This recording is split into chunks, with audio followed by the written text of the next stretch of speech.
Pierre, les patients que nous traitons par analogue nucléosidique ou nucléotidique dans l'hépatite chronique B, au long cours, peu guérissent, ou du moins éliminent l'antigène HBS, mais on voit durablement l'ADN négatif.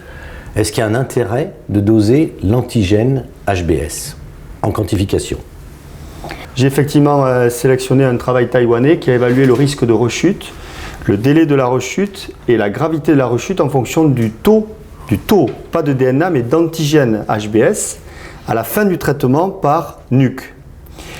Donc on parle de patients traités. Et c'est des patients qui sont traités depuis au moins 3 ans, mais qui ont une charge virale une charge virale négative et des transaminases normalisées depuis plus d'1 an. D'accord.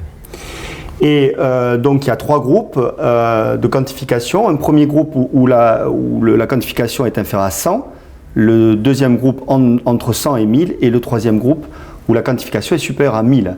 Et donc il y a 3 buts. La rechute qui est définie par des transaminases entre 2 et 5 fois la normale, et un DNA viral qui redevient positif à plus de 2000 unités par millilitre.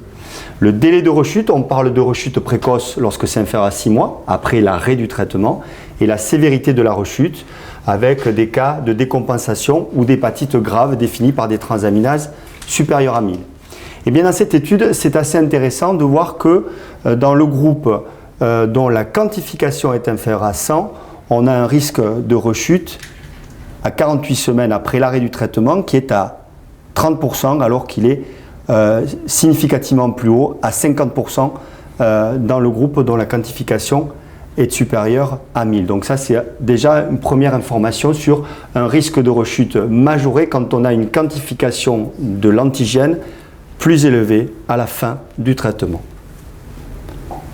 Et la gravité de la rechute n'est pas différente, quel que soit le groupe. On a des différences non significatives, que ce soit en termes d'hépatite sévère, de décompensation, de mortalité. Les gens qui ont eu des problèmes, c'est les gens qui étaient cirrhotiques essentiellement. Et dans cette étude, il y a 40% de patients cirrhotiques, ce qui n'est pas négligeable.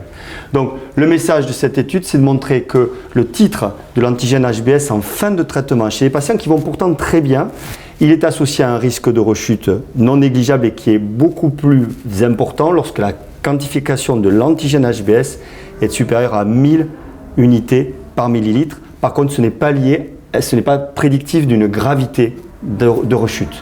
Mais Pierre, en fait, c'est pas tellement nos habitudes, parce que finalement, quand tu vois des compensations, que tu me dis qu'il y a 40% de cirrhotiques chez qui on a arrêté le traitement, nous, en Europe, on n'arrête jamais les traitements dans ces situations. Pourquoi ils ont arrêté le traitement, en fait? Oui, ça correspond pas à notre façon d'aborder le problème. Et je crois que cette étude, elle a été menée dans des soucis économiques.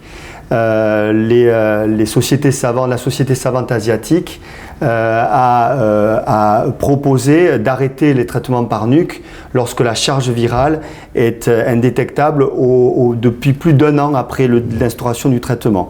Et comme ils ont énormément de patients à traiter, je crois qu'il y a des impératifs économiques que nous n'avons pas et qui ont justifié la base de ce travail qui sera bien sûr à confirmer. Donc pour conclure, chez nous, dans notre pays, quelqu'un qui aurait une hépatite chronique peu sévère, bien maîtrisée au niveau ADN viral non détectable, transaminase normale, durablement, si à un moment donné on fait un antigène HBS et que celui-ci est inférieur à 100 unités, on peut s'autoriser peut-être à l'arrêter. On peut commencer à y penser en tout cas. D'accord. Aujourd'hui, la quantification de l'antigène HBS, elle sert surtout pour bien classer nos portages inactifs, et elle servait à l'époque quand on utilisait l'interféron pour les règles d'arrêt de l'interféron au bout d'un certain temps.